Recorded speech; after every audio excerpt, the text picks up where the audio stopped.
Sa vie amoureuse a été à son image, animée et tumultueuse. Mais, à 80 ans, la comédienne Danielle Evenou espère ne pas en avoir encore fini avec l'amour, comme elle l'a confié mercredi 22 mars à Faustine Bollard, alors qu'elle était invitée de l'émission Ça commence aujourd'hui. « Je suis preneuse », s'exclame Danielle Evenou, alors que Faustine Bollard lui demandait si elle avait encore envie de partager la vie d'un homme. Et pour mettre toutes les chances de son côté, Danielle Evenou choisit ensuite de mettre en avant son physique et son humour. La comédienne se lève du canapé des invités pour montrer sa silhouette. « Je fais attention, je rentre mon ventre tout le temps.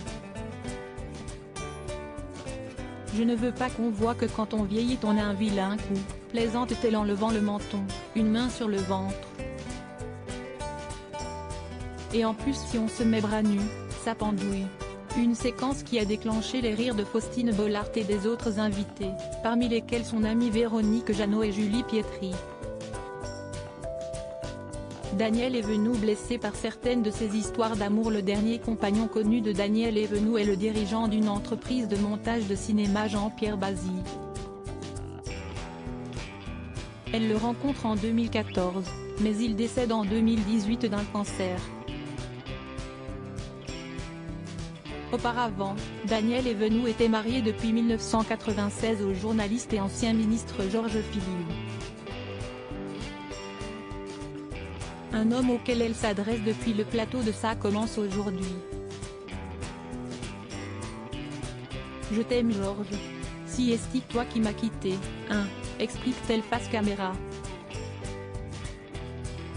Il est mort. Ça, si est-ce pas bien. Georges Filiou est en effet mort en 2011. Avant ces belles histoires, Danielle Evenou a vécu une histoire douloureuse avec Jacques Martin, avec lequel elle a eu ses 2 enfants, 2 garçons, Frédéric et Jean-Baptiste.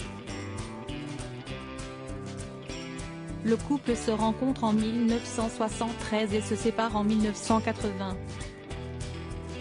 « J'ai beaucoup pleuré quand j'étais avec Jacques parce qu'il était très dur », confie la comédienne à Faustine Bollard, avant d'expliquer qu'elle a quitté le domicile familial du jour au lendemain, avec ses 2 filles sous le bras pour s'installer dans un petit appartement.